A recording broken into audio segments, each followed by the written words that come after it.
Hello friends, എല്ലാവർക്കും super കൺമണി സീരിയലിൻ്റെ latest പ്രമോവിശേഷങ്ങളിലേക്ക് സ്വാഗതം. അങ്ങനെ മാനസ എന്ന കാട്ടുകള്ളിയുടെ പിടിയിൽ എന്തിനും മടിക്കാത്ത അവളുടെ മുന്നിൽ കീഴടങ്ങാണ് നമ്മുടെ ചുണക്കുട്ടിയായ പാവം കൺമണി. കൃപയ്ക്ക് വേണ്ടി, തൻ്റെ കൃഷ്ണന് വേണ്ടി, അവരുടെ കുടുംബത്തിന് വേണ്ടി അവൾ മാനസ പറഞ്ഞ കാര്യത്തിന് സമ്മതിക്കുന്നു. മാനസയാണെങ്കിൽ ആളുകളെ വിളിച്ചുകൂട്ടി അവളെ തല്ലുന്നുണ്ട്. കൺമണിയെ കള്ളിയെന്ന് തന്നെ ആളുകൾ വിളിച്ചാക്ഷേപിക്കുന്നു.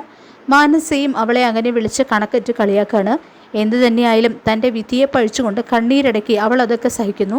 പെട്ടെന്നാണ് കൃഷ് അവിടേക്ക് വരുന്നത്. ആ കാഴ്ചയൊക്കെ കൃഷ്ണന് സഹിക്കാവുന്നതിലും അപ്പുറമായിരുന്നു. മാനസയുടെ ചികിട്ട് തലങ്ങും വിലങ്ങും പൊട്ടിച്ച് കൃഷ് കൺമണിയെയും കൊണ്ട് അവിടെ നിന്നും പോകുന്നുണ്ട്. വീട്ടിൽ കൊണ്ടു ചെന്നാക്കാണ് കൃഷ് സുജാതയുടെയും സാഗറിൻ്റെയും ആൻ്റിയമ്മയുടെയൊക്കെ അടുത്ത്. കൺമണിക്കാണെങ്കിൽ കരച്ചിലടക്കാനും കഴിയുന്നില്ല. ആളുകൾ ആ സംഭവങ്ങളൊക്കെ മൊബൈലിൽ പിടിക്കുന്നുണ്ട്. സുജാതയാണെങ്കിൽ എന്തിനാ മോളെ ഇതൊക്കെ ചെയ്തതെന്ന് സങ്കടത്തോടെ ചോദിക്കുമ്പോൾ ചെയ്യാതെ നിവൃത്തിയില്ലായിരുന്നു എന്ന് പറയുന്നുണ്ട് കേട്ടോ കൺമണി. കൃഷ്ണനോട് കൺമണി ആ സമയത്ത് അവിടേക്ക് സാർ എന്തിനാ വന്നതെന്നും ഇപ്പോൾ അവളെ അടിച്ചതുകൊണ്ട് അവളുടെ ദേഷ്യം കൂടുകയുള്ളൂ എന്നും പറയാണ്. ഈ കാരണം കൊണ്ട് കൃപയുടെ വീഡിയോ പുറത്തു വിട്ടാൽ അവളുടെ സ്ഥിതി എന്താകുമെന്നും ചോദിക്കുന്നു.